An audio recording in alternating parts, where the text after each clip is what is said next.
Tell me about Cardano, because you're a big fan of it. I'm going to have Charles on in another month or so.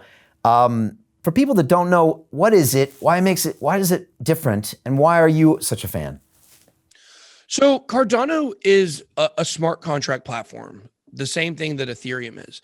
But the issue is Ethereum has a lot of problems. Now, I won't bore, people that aren't well versed in crypto with the details of, some of the solutions for this that's coming for Ethereum. Here's what you need to know, though. Ethereum has what we call congestion problems. It has scalability problems. The more people, it's basically a victim of its own success. Ethereum has so many people using it that it right now cannot handle the level of transactions going through at one time, which means you're going to have to pay a lot in what we call gas fees. These are the transaction costs. Crypto is supposed to be low transaction costs, but with Ethereum, it's so congested when things are going well that those fees get out of control. And that also means the speed is very slow, which means if it's not working right now, imagine if the entire traditional finance or even 1% of the traditional finance world came over to Ethereum DeFi. It could not handle it right now. So it has a solution called Ethereum 2.0. It's going to be launched fully in several years. It's got kind of a mini solution that's coming over the summer called the London Hard Fork, EIP 1559, which will solve some of those issues, right? But Ethereum has problems. Cardano was done the opposite way. So Charles Hoskinson is the founder of Cardano. He also is a co-founder of Ethereum, along with Gavin Wood, who's the founder of Polkadot, and Vitalik Buterin, who is what we consider to be the father of Ethereum, the main Ethereum developer. But together, they all were a massively great team. But early on, Charles, even Vitalik, they started recognizing some of the problems with Ethereum. Charles decided he wanted to build something that already had those solutions to those problems built in, like the problems wouldn't even exist when it launched. Basically, it would be extremely low fee, extremely fast, it would be environmentally friendly, and it'd be extremely scalable and extremely decentralized. And that's why he decided to start Cardano. And Cardano, it's got a lot of the same things that, Ethereum has, a lot of the great benefits to it without having a lot of the problems.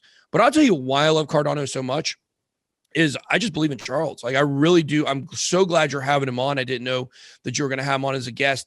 He's one of the most interesting people in crypto. He gets kind of a bad rap. People say he's hard to work with. People say that, he loves, Charles loves him, Charles, But the thing is when you really get to know him, you really actually talk to him on a personal level, you really start finding out, like, he really knows what he's talking about. The stuff that he says, it comes from a lot of confidence. And the reason why he's so confident in Cardano is because it's peer reviewed. So where Ethereum, they just put it out in full process, Cardano, everything they roll out, they rigorously have, academic researchers scrutinize it and criticize it and figure out, like, okay, will this really work the way that you say it will? And through that process, they're able to make all their individual launches on their roadmap, which a lot of people would argue is extremely slow, too slow. That gets a lot of delays. But the thing is once it comes out, it's good. It will work. What we see with a lot of crypto projects is they're more about getting it out, making sure they meet the deadlines, and not as much about making sure the solutions actually work. And so because of that, Cardano has consistently, at every tick of its roadmap, regardless of how long it's taken to get there, it has not had any problems with any single phase of the roadmap it's rolled out. And I think we'll continue to see that.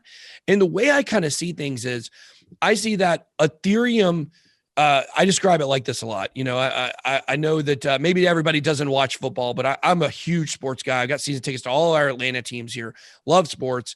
And I think the NFL is a great example of this. Okay. It's kind of like this. Ethereum is like a star quarterback, right? It's a star quarterback for one of the top teams. Like, let's just say Tom Brady on the Buccaneers. But Tom Brady gets hurt in the second game of the season. And what happens is over the season, the other teams in that division or in that conference, they have to make up ground against that top team because they know when that quarterback comes back, they know that team's going to be really, really good, right? Right now, Ethereum has problems. its quarterback is out right now, right? They're working to get him back into the game, but Cardano is that other team that has the great opportunity to catch up on Ethereum while it's having problems, to make progress, build its ecosystem, gain a lot of developers. That's another thing about Cardano that's great, is their Plutus smart contract language. They're trying to get developers from regular web development, where Ethereum has a specific program language called Solidity that you got to be a specific Ethereum developer. So they've got a lot larger of a pool to pull developers in from. But they've got, in the next year and a half until Ethereum 2.0 launches, they got a lot of time to catch up to Ethereum. Kind of the way I see things happening over the next 4 years is I see Ethereum being able to solve most of its problems. I think it's going to work great. I think DeFi is going to live on Ethereum still, but Cardano is going to be that second in market share with the opportunity to replace it at some point.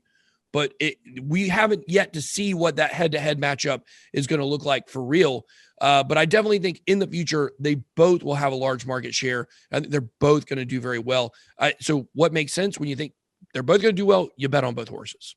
So 100 years from now, we look back, Ben, will we see Bitcoin, and then we'll see Ethereum, and then we'll see Cardano as the three early evolutions in the crypto space? Or is it too early to call that? I mean, I definitely believe that. I do believe that. I think those are the top three. I think you also, kind of the dark horse is Binance Coin. Binance is having a lot of kind of regulatory exploratory issues right now, where the SEC and CFTC are like starting to ask questions about this, the largest exchange in the world in crypto that like doesn't have a home base. It's decentralized to some extent. It's a centralized exchange, but Binance would tell you that their workers are decentralized. They don't have a home base. Makes it very difficult to go after them. If Binance is able to either work with regulators or skirt around these regulatory issues, which probably won't be able to happen, Binance is the world's biggest exchange. They have their own smart chain that's a smart contract platform as well. Because of that, it's like they're kind of have the possibility to be the Amazon of crypto, right? It kind of does everything. It's a retail hub. They've got a good opportunity to, or maybe another comparison would be saying like the Google of crypto could be Binance. That's another one to really, really watch. If they're able to continue operating as a business and not have a lot of regulatory problems or fines that will, cease their operations in different places around the world, they definitely have the head start to be right up there with the other three as well.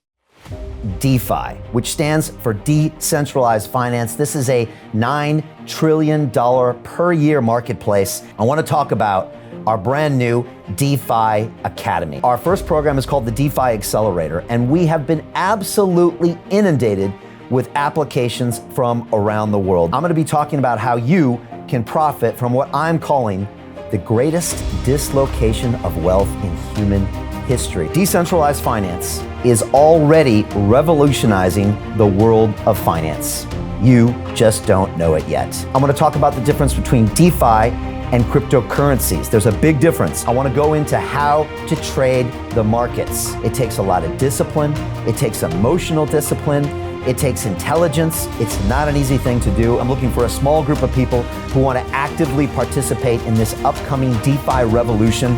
I'm looking for serious individuals only with real net worth who want to build this exciting financial infrastructure. I'm looking for partners, collaborators, investors, colleagues who want to join forces and create real value and generational wealth. If you're one of those people, go to londonreal.tv/DeFi and submit your application. Now you've got a chance.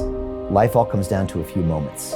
You have a chance now to join me on this incredible adventure for the next 10 years. It will change your life, the lives of your children and grandchildren, maybe the life of billions of people on this planet. What are you going to do? What's the choice that you're going to make?